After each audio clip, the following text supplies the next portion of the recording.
საიდ აბდერეზე კი არის ეგვიპტელი ქრისტიანი ყოფილი მუსულმანი, რომელმაც 2016 წელს მიიღო ქრისტიანობა და მაშინ დაიწყო მისი ცხოვრების ყველაზე ტრაგიკული მოვლენები. მას ის იძულებით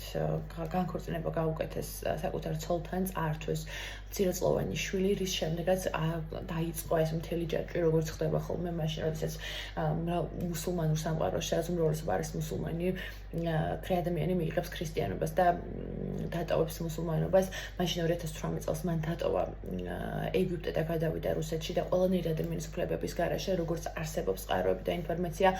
მოხდა მისი დეპორტაცია და დაბრუნება იქ, სადაც რეალურად მისი სიცოცხლეს საფრთხე ემუქრებოდა. 2025 წელს, ანუ გასულ წელს, მოხდა ის, რომ ივლისის თვეში ის დააკავეს ტერორიზმის ბრალდებით, ანუ წარმოიდგინეთ ქრისტიანობის მიღებისთვის ის დააკავეს ტერორიზმის ბრალდებით. გამოდის ინფორმაციები, რომ მას აწამებენ უსასტიკესი ფორმებით, გამოსულა ინფორმაცია, რომ ციხისმცველებმა სადეს მისი ქრისტიანობასთან ასეთ დაკავშირებული მის რომ გამოხატავდა ქრისტიანობას ტატუების საშუალებით, აი ამის მოშორებაც კი ცადეს ციხისმცველებმა, ასევე ჯვარზე გაკვრის პოზიციაში მისი წამების ამსახველი ინფორმაციაც გამოდის გარეთ და რეალურად ამ ადამიანს ემუქრება სიცოცხლის დასრულება. ჩვენ როგორც ვიცით, ეს ყველაფერი ხშირ შემთხვევაში ამ მსგავსი რეჟიმებისთვის, როდესაც უკვე მუსულმანობა ხშირ შემთხვევაში ცდილობენ, რომ მისი ფორმებით იქიდან წამოღებული, ასე ვთქვათ, ნორმებით გადავიდნენ დიქტატორულ მმართველობაში, როგორ მთავრდება ეს ყველაფერი ქრისტიანებისთვის და ეს ადამიანი თვითონ არის მერტვა გააძლიეროს ეს ადამიანი და ადამიანი, რომელიც ქრისტესთვის იბრძვის, ის არის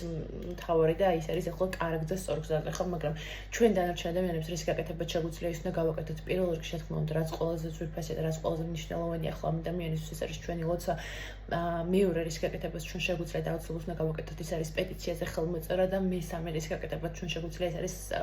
საზოგადოებრივი ცნობიერების ამაღლება. ჩვენ ნახეთ არაერთ შემთხვევა, იგივე ირანის რეჟიმის შემთხვევაში, როდესაც მოხდა არაერთი ადამიანის გადარჩენა პირდაპირ მნიშვნელობით, სწორედ იმის გამო, რომ այդ ინფორმაცია ხალხში გამოვიდა და ჩვენ შეგვიძლია მე ამის ღრმად მჯერა, რომ ჩვენ ყველანი როცა ვიგებთ მსგავს ინფორმაციას, უნდა შევძლოთ და გავაკეთოთ ჩვენი მაქსიმუმი და აქ საქართველოს მაგალითი მახსენდება ხოლმე აბუთბილელის ცხოვრება და ეს ნამდვილად ჩემთვის ანუ პირველ რიგში სითბოსთან და სიხარულთან ასოცირდება ამ დიდი სევდის და ამ ტანჯვის გვერდით ანუ ჩემს გულში არის ძალიან დიდი სიამაყე როგორც ერთი ჩვეულებრივი ქრისტიანის და სიხარულის რომ ამ ადამიანს ამხელა სულიერი სიძლიერე ჰქონდა თუნდაც ის რომ როდესაც მან თავისი ID ფოტო შეცვალა და ქრისტიანობასთან დაკავშირებული ფოტოთი ჩაანაცვლა ის განძლებას უსურვებ ამ ადამიანს და ვილოსოთ მისი სულიერი სიძლიერისათვის.